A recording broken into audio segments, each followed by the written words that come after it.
«Η κρουαζιέρα των εστεμένων». Με αυτόν τον τίτλο οι εφημερίδες της εποχής περιγράφουν την έμπνευση της βασίλισσας Φρυδερίκης να φιλοξενήσει το 1954 σε πλοίο περίπου 100 έκπτωτους και εστεμένους της Ευρώπης. 110 εστεμένοι πληροφορήθηκα ότι μαζεύτηκαν το 1954 στη μεγάλη κρουαζιέρα που οργάνωσε η βασίλισσα Φρυδερίκη. Πέρασε από την Κέρκυρα, τους έγινε πανηγυρική υποδοχή εδώ, κέρδισε τις εντυπώσεις, έκλεψε τις παραστάσεις αυτή η επίσκεψη τόσων εστεμένων στο νησί μας. Το γεγονός για τη μικρή Ελλάδα ήταν πρωτοφανές και εντυπωσιακό. Ποιοι εστεμένοι και εκπρόσωποι βασιλικών οίκων συμμετέχουν στην κρουαζιέραν, αναρωτιούνται οι εφημερίδες. Η βασίλισσα της Ολλανδίας, γαλαζοαίματη του Λουξεμβούργου, της Ρουμανίας, της Βουλγαρίας, της Ιταλίας, της Γαλλίας, της Ισπανίας, της Βαβαρίας και της Δανίας. Έκπτωτοι οι περισσότεροι ανταποκρίθηκαν στην πρόσκληση. Και το καλύτερο μέρος που μπορούσαν να έρθουν ήταν Κέρκυρα, διότι κάθε καλοκαίρι ερχόταν οι βασιλείς εδώ πέρα, γιατί είχαν τα θερινά ανάκτορα στο Μόνεπο. Η κρουαζιέρα έγινε στο πλοίο Αγαμέμνων του εφοπλιστή Νομικού και ο λαός δίψαγε για πληροφορίες ακόμα και άχρηστες, όπως το γεγονός ότι στο πλοίο φορτώθηκαν 100 κοιτία χυμού ντομάτας, 200 οκάδες κολοκυθάκια, 150 οκάδες καρότα και 200 οκάδες μοσχαράκι γάλακτος. Μαθαίνουμε δε ότι του καταλόγου των φαγητών επόπτευε προσωπικώς η βασίλισσα Φρυδερίκη.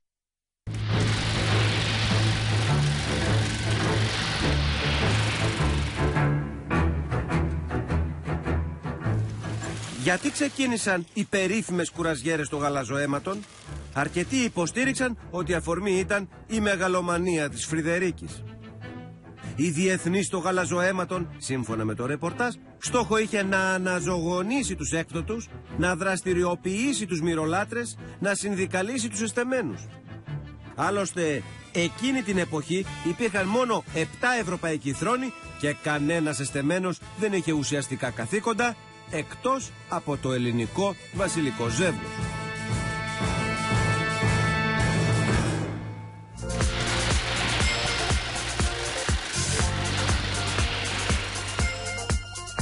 Η επικρατέστερη άποψη είναι ότι επρόκειτο για το πλοίο της αγάπης, για εν πλώ αριστοκρατικά συνοικέσια.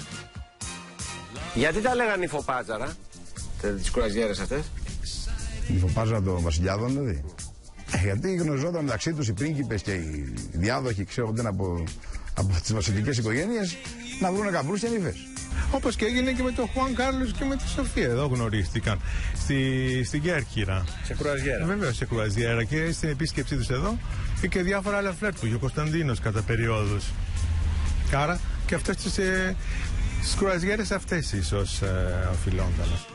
Το πρώτο ειδήλιο της κρουαζιέρας ήταν ανάμεσα στην ωραιοτάτη Μαρία Πία και στον πρίγκιπς Αλέξανδρο της Ιουγκοσλαβίας, που ανακοίνωσαν και αραβώνες.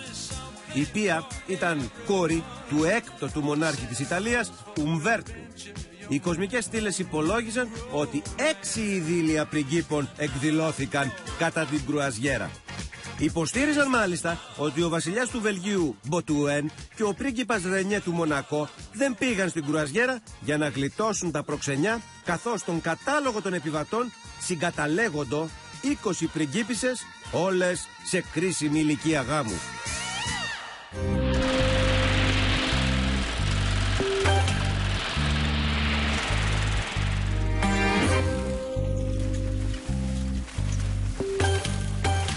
Πάνω στο πλοίο, οι βασιλείς αποφάσισαν να απαγορεύσουν τα μπικίνι για να ζήσουν για λίγες μέρες σαν μικροαστοί.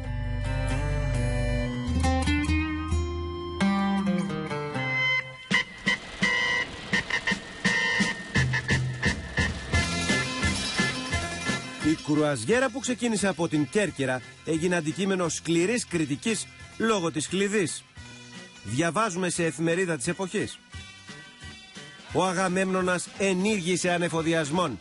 Περιλαμβάνονται 80 αστακοί και 40 οκάδες σαρδέλες, προς τας οποίας τρέφει ιδιαίτερη εκτίμηση ο βασιλεύς Παύλος. Η αστακή ήταν σε αυθονία εκείνη την εποχή Όταν μάλιστα επρόκειτο να διατεθούν στη βασιλική οικογένεια και στους προσκεκλημένους, τους υψηλούς που είχε εδώ, καταλαβαίνετε ότι με υπερβάλλοντα ζήλο οι ντόπιοι ανταποκρίνονταν στις ανάγκες, στις απαιτήσεις αυτής της υποχρέωσης. Η κρουαζιέρα έφτασε στην Ολυμπία και το ημερήσιο δελτίο σύντησης αναφέρει ότι οι υψηλοί ξένοι τρώγουν σήμερον 100 κερκυραϊκούς αστακούς, 10 γουρουνόπουλα και 10 αρνιά. Δίκιο είχαν να σταθούν επικριτικά, διότι ήταν μια πρόκληση. Η βασιλική οικογένεια έσπευσε να υποστηρίξει ότι το πλοίο παρεχωρήθη δωρεάν υπό το πλειοκτήτου του και οι δε λοιπέ δαπάνε θα καταβληθούν υπό του ταμείου της βασιλικής οικογένειας. Αυτές οι κουραζιέρες πιστεύω ότι χρηματοδοτούνται από τα λεφτά του ελληνικού λαού, του φορολογούμενου ελληνικού λαού. Και δεν το δεχόταν ο πολίτης. Τότε η Φρυδερίκη είχε ισχυριστεί ότι όλα αυτά τα κάνει για να ενισχύσει τον τουρισμό. Οι επικριτές της βέβαια λέγανε ότι έψαχνε να βρει γαμπρούς και νύφες.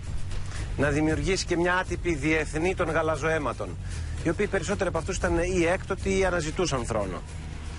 Τι στην πραγματικότητα έχει συμβεί τότε στην Κέρκυρα? Ότι γινόταν μια προβολή του νησιού, βεβαίω και γινόταν. Διότι ερχόμενοι όλοι αυτοί δεν ερχόνταν μόνοι. Ακολουθούσαν δημοσιογράφοι, ακολουθούσαν διάφορους κόσμους, ο οποίος βέβαια προβάλλανε το νησί. Και ίσως και αυτό οφείλεται, και η εξέλιξη που είχαμε οφείλεται σε αυτό. Έκλεψε τις παραστάσεις αυτή η επίσκεψη τόσων εστεμένων στο νησί μας, έστρεψε τα φώτα της δημοσιότητας της χώρας μας αλλά και ολόκληρης της Ευρώπης στο νησί μας και θεωρώ πως αυτό ήταν η απαρχή για τη μεγάλη τουριστική ανάπτυξη της Κέρκυρας. Οι βασιλιάδες κάνουν διακοπές στην Κέρκυρα. Αυτό ήταν όντως μια διαφήμιση. Δεν μπορούμε να την παραβλέψουμε, ας πούμε. Αλλά από εκεί και πέρα ο λαός δεν έχει να ωφεληθεί τίποτα. Η επίσκεψη των εστεμένων της Ευρώπης ολοκληρώθηκε και νέα κρουαζιέρα εκατομμυριούχων αναφέρουν οι ακριβείς πληροφορίες του ρεπόρτερ Δημήτρη Αβραμόπουλου.